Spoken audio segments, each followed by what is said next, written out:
Hi guys, welcome to another episode of Spill the Beans right now. Today I'll be taking you through the step-by-step process of filling the UK graduate visa application, and this is for the main applicant. It'll be very useful for all the students as well as for those who have dependents applying along with you, because there are certain areas in the main applicant's visa process where you need to mention about your dependent. So I'll be making another video separately for the dependent visa application.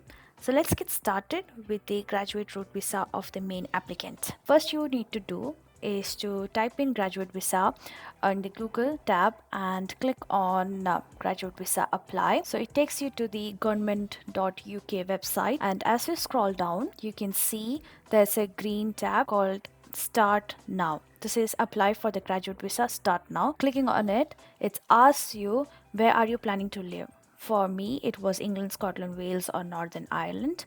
I click on continue. So it asks if do you have current EU or Swiss passport, which is a no for me. Do you have a valid UK BRP? Yes. And is your name of your biometric resident permit same as on your current passport? Yes. Now it asks me to go and use the app. If you do not have the phone, you can ask from your close family members as well. So I click on continue because I have the phone with me, and it asks me what all you need. So it asks for date of birth, passport, email address, and phone number, and create an account. So I'm going to create the account there, and this is for me, who is the main applicant. So I'm going to click myself, and I am an Indian by nationality. On that, so enter your biometric residence permit details. So I'm going to type in a dummy number and its expiry, and it's asking for my date of birth, which is going to be again a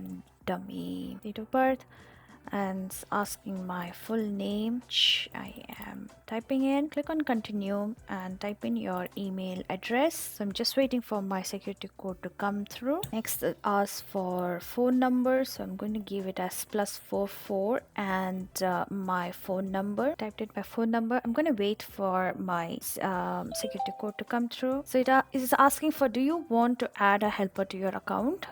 In my case, I don't want to, so I have said no. And it is asking to check all the answers before you create your account. So I'm checking my account details and I find it all correct, so I'm going to create an account. So it takes me to a page where I have to sign in now. So it may ask for identity document number, date of birth, and access to your mobile, a phone, or email. And here I'm going to type in my BRP number, dummy number that I have created, my date of birth. So I'm going to be contacted by my phone number.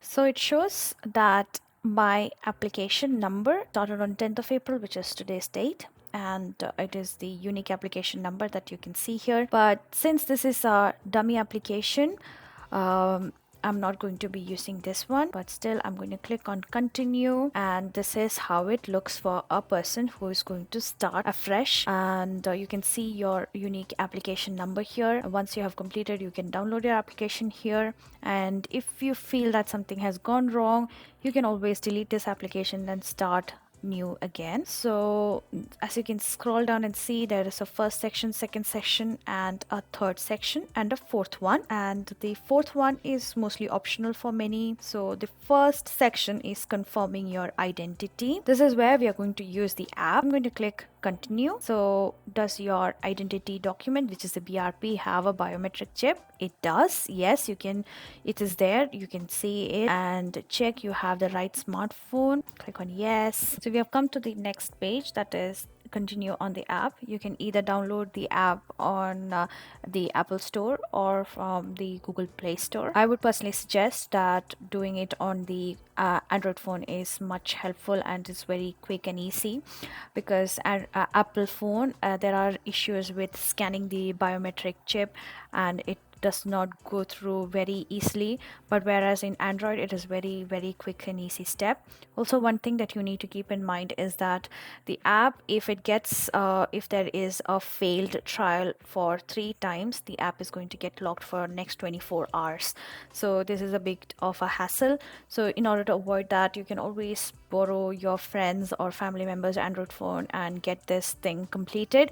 And after the identity check has been completed, you can always go back and do the rest of the application on your own laptop. So it is just the scanning of your face, your BRP card, and also taking a photo is the only thing that you need to do on the app.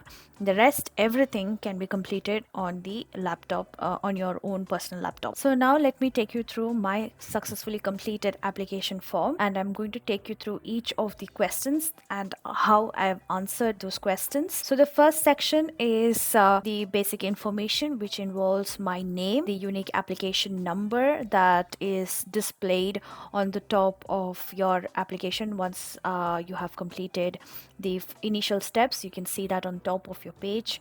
Also include the biometric residence permit, the current BRP number that you have, also your country of nationality and the date of application. So automatically filled in, you don't have to type any of those things.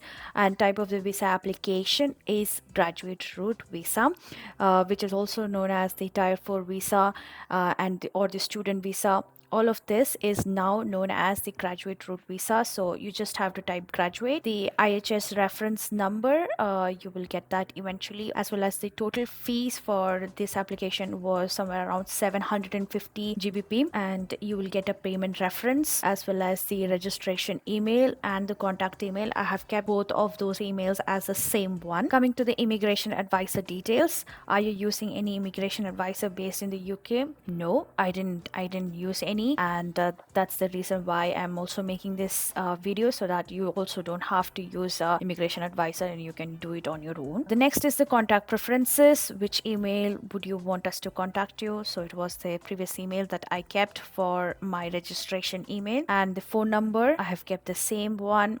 Address, my house address, which I am currently living in. Also make sure to include the correct postcode. And other names and nationalities, I do not have any other names.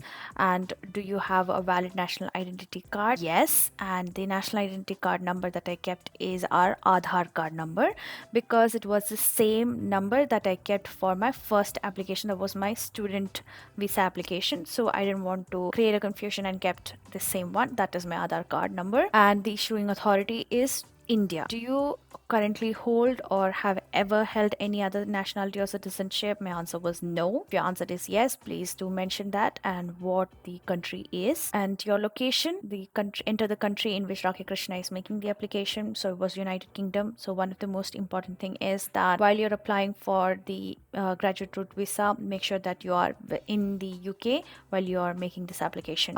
Eligibility, do you have a student visa? Yes. And when did you first arrive in the UK? You have mentioned the date. Do you have a CAS number? Yes. You have to remember the CAS number and enter the CAS number correctly. Do not make any mistakes in that. There are zeros and O's, so make sure that you're entering everything correctly. Do you currently have an application with the Home Office to leave or remain, which you have not received a decision yet? No, I do not have that. Did you study an eligible course? Yes. Did your university have a track record of compliance? Yes. So all of this information I found from my CAS letter, so make sure that you are entering the correct details. For me, it was a yes. Have you successfully completed your course? Yes, I have completed that. And have you previously granted permission under a doctorate extension scheme? Not that I've heard of, so it was a no. Have you received money from a financial sponsor? No, I funded my own study. Coming to the personal details, talking about your sex, if you're a male or a female, you have to enter that. Your country of birth, for me it was India. And also if your nationality is different, make sure that you're entering all of those correctly. My passport number, the place of issue, the issue date and expiry date, all of this were entered. And do you live at this address? Yes. And when did you start living at this address? So this question is in relation to the previous question, where what is your current address. So I have mentioned where I'm currently living, so this is an extension to that previous question, and there are, do you live at this address? Yes. And when did you start living at this address? So it was this particular date. And how about your home? So are you owning it? Are you renting it? So if it is a student accommodation, what it is, you have to mention. For me it was I rented, or name of the house owner or the rental agency. For me, I have mentioned all of those details here. And is it a UK address? Yes, it was. And the next step is that since it was less than 6 months, I have to mention where I stayed before that. So it is for a 1 year period. So I mentioned my previous addresses and making sure that I am entering if I am still living there or not, and also making sure that when did I stop living in that address. So make sure that you are entering those months and year correctly. I don't think the date would be exact day would be required, but it's just the month and the year that is required. Same goes with my third address where I was living, and before that I think I was asked to add the previous 5 years of addresses. So this was not a UK address for me, it was my home address back in India. I have added all the details, and same goes with my another address, which was no, it was an Indian address. I have added all of those details. Now coming to the travel history. So how long have you lived in UK? For me, it was somewhere around 1 year and probably few more months. Since you started living in the UK, have you spent time outside of UK? I did not go anywhere outside of UK, so it was a no for me. But if you have traveled, but make sure that you have to enter all of those details as well. And if you have visited any of these countries in the past 5 years, I have to mention that, but I did not, so it was a zero for me. And have you been to any other countries in the past 5 years? No. So it was a straightforward answer. Did you receive any medical treatment in the UK? Yes. And was I supposed to pay at a hospital, clinical, or doctor's surgery for my medical treatment? I did not have to pay. Here's where you can have a confusion. If you have paid for your medicine outside in a pharmacy, that is different. If this question is particularly saying, did you have to pay at a hospital, clinic, or doctor's surgery for your medical treatment? In most cases, it would be a no, because we are already covered by our IHS. And it asks, where did you go for a previous treatment in the UK? And the answer to this is to a doctor, clinic, or hospital for a non-emergency treatment in my case. And I had to mention which doctor or a clinic or hospital I had visited, and when did you start receiving the medical treatment. It was just a short visit, but even then I had to write the day, write the month that I visited the doctor, that's all. And when did you stop receiving it? So it was in the same day itself, so I just mentioned it was this month and this year. And I had visited the doctor again. I think I had visited the doctor 3 times. So I have mentioned all of those details. It is just this question that can get confusing. When did you start receiving the medical treatment and when did you stop? If it was very short period of time, you don't have to bother much. You just have to mention was this starting of this month and ending of that month. That's it. But if it is for a long period of time, you can mention that. For me, it was just 1 day, so I mentioned that month. And so coming to, do you have a UK national insurance number? Yes, I had. And what is your UK national insurance number? Mention the number. And do you have a UK driving license? Which I did not have at that point of time, so I mentioned it as no. Have you received any public funds, money in UK? I have not received anything, no. But if you have received any COVID reimbursement or COVID help, you can mention it as a yes. And coming to the criminality record, so it was mainly no, because I did not have any issues with the criminality record, so it was basically no. Have you ever entered UK illegally or stayed or breached any of those issues? So it was basically a no for me. Anytime have you ever had any following issues in UK, like criminal convictions, driving offenses outstanding? All of this was marked as a no for me. And so there are several questions related to that. Please read it very carefully. So once you are done with all of the criminal records, because there are a lot of questions in that section, you will reach the family and relationships. So this is where things are slightly different for a student applicant who is just applying for himself and he or she does not have any dependents. And if you have a dependent who is going to apply with you or after you, you have to be careful to include their details here. So family and relationships. Do you have a partner? Yes, I have a partner. And what kind of relationship do you have with that partner? You have to mention that. Given names, family names, their date of birth, and country of nationality, you have to mention that. Do they currently live with you? Yes, and it always has to be a yes. And has your partner ever been known by another name? You have to mention that as well. Does your partner have a valid passport? Yes, and enter all of those details here, and confirm that you can provide this passport. Yes, you have to, and it says that I can provide this passport if required. And in terms of people applying with you, again, some of the questions related to that. So it was related to, are your partner or children applying with you? Yes. Do you have a spouse or partner applying with you? Again, a yes. Again, all the details regarding that, their date of birth, passport number, and country of nationality.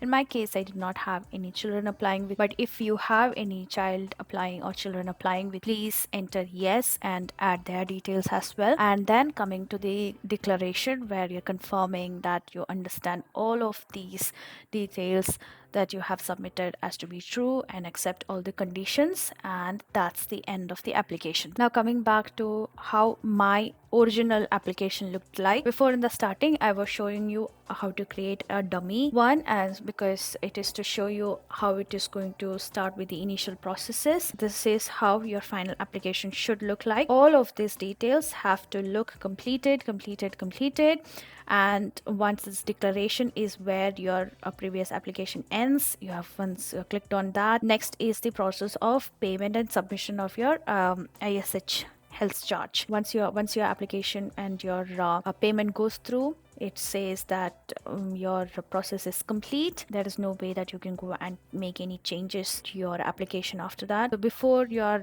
proceeding with the third step, make sure that everything is complete. You can go through a second round of proofreading and then proceed to the third step. If you proceed to your third step and you notice that there is something wrong with your second or first step, there is no way you can change it. All you can do is go back and withdraw this application or delete the application completely and start over it again. Unless and until you have completed your IHS and application payment, nothing gets submitted to the UKVI. In my case, I did not have to upload any evidence because in the email that I was sent by the UKVI, it says that it is complete and we will contact you with the decision. In case if they ask you to submit an evidence, this is going to come via email, and you can go and log into your application form again and go to the fourth step and upload an evidence. This is a very straightforward and a simple process. All you need to do and make sure is that you are filling the right details and also ensuring that you get this email from the UKVI website saying that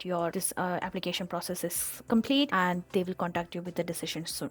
So this means that your application is successfully completed, and all you need to do is wait for your visa to come through. You will be contacted by the UKVI via an email saying that this is the decision and if it is successful or not, and in a few days you will be getting your BRP. And once you get your new BRP, make sure that you're going to cut the old BRP into 2 halves and send it back to the UKVI immediately, or you will be charged with a £1,000 fine. Make sure that you're doing that. So that's the end of the entire process, and stay tuned. I'm going to be making another video for the dependent visa application. So all the best for your PSW